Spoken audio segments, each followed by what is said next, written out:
ഖജനാവ് ക്ലീനാണ്, ഇഷ്ടംപോലെ പൈസയുണ്ട്. എന്നാൽ പിന്നെ സർക്കാർ ആശുപത്രിയിൽ എന്തുകൊണ്ടും മരുന്നില്ല. കാരണം മെഡിക്കൽ സർവീസസ് കോർപ്പറേഷന് കൊടുക്കാനുള്ളത് കോടികളാണ്. സപ്ലൈകോയിൽ പോയാൽ 13 സബ്സിഡി സാധനങ്ങളില്ല. കാരണം എന്താ? സപ്ലൈകോയ്ക്ക് കൊടുക്കാനുള്ളത്, സർക്കാർ കൊടുക്കാനുള്ളത് കോടികളാണ്. ഇലക്ട്രിസിറ്റി ബോർഡ് 45,000 കോടി രൂപയുടെ കടത്തിലാണ്. അതുകൊണ്ടാണ് 3 പ്രാവശ്യം വൈദ്യുതി ചാർജ് കൂട്ടിയത്. KSRTയിൽ ശമ്പളം കൊടുക്കുന്നില്ല. ആശാ വർക്കർമാർക്ക് വേണ്ടി 10,000 രൂപയാക്കി വർദ്ധിപ്പിക്കണം എന്ന് 10 കൊല്ലം മുമ്പ് എളമരം കരീം നിയമസഭയിൽ സബ്മിഷൻ നടത്തിയതാണ്.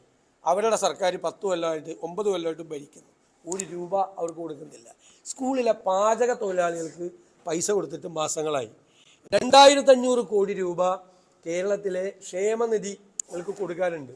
ക്ഷേമനിധികൾ തകരുകയാണ്. ക്ഷേമനിധികളിൽ നിന്ന് സർക്കാർ പൈസ എടുത്തുകൊണ്ട് പോവുകയാണ്. ലോക ബാങ്കിൻ്റെ 144 കോടി രൂപ വകമാറ്റി ചെലവ് ചെയ്തു. സർക്കാർ ജീവനക്കാർക്ക് കൊടുക്കാനുള്ളത് 60,000 കോടിയാണ്. ജലജീവൻ മിഷൻ കേന്ദ്ര സംസ്ഥാന ഗവൺമെൻറ് കോടികളാണ്, 100 കണക്കിന് കോടി രൂപയാണ് കോൺട്രാക്ടർമാർക്ക് കൊടുക്കാനുള്ളത്. PWD കരാറുകാർക്ക് കൊടുക്കാനുള്ളത് കോടികളാണ്. നെല്ല് സംഭരണം, പാലക്കാട് നിന്നല്ലേ ഞാൻ സംസാരിക്കുന്നത്. നെല്ല് സംഭരണം പാളി, നാളികേര സംഭരണം ഇല്ല. PRS ബാങ്കിൽ നിന്ന് ഇപ്പോൾ ബാങ്കുകൾ കൊടുക്കുന്നില്ല. PRS കാരണം ബാങ്കുകൾക്ക് സർക്കാർ കൊടുക്കുന്നില്ല. ഇഷ്ടം പോലെ പൈസ ഉണ്ടെങ്കിൽ പിണറായി വിജയൻ ഈ കാശൊക്കെ കൊടുക്കും. ഖജനാവിൽ ഇഷ്ടം പോലെ പണം നിറഞ്ഞു കവിയുകയാണെങ്കിൽ ഈ കാശൊക്കെ അങ്ങോട്ട് കൊടുക്ക്. ഒരു പൈസയില്ല.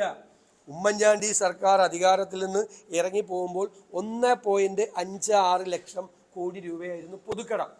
അത് അതിൻ്റെ ഇക്കോണമിയായിട്ട് ബന്ധപ്പെടുമ്പോൾ അത് മാനേജ് ചെയ്യാവുന്നതാണ്. GSTP അനുപാതം എന്ന് പറയും. GSTP കടം അനുപാതം 2026 10 കൊല്ലം കഴിയുമ്പോൾ 2026 പൂർത്തിയാകുമ്പോൾ 1.56 ലക്ഷം കോടിയിൽ നിന്ന് ഈ സർക്കാരിൻ്റെ പൊതുകടം 6 ലക്ഷം കോടിയായി വർദ്ധിക്കാൻ പോവാം.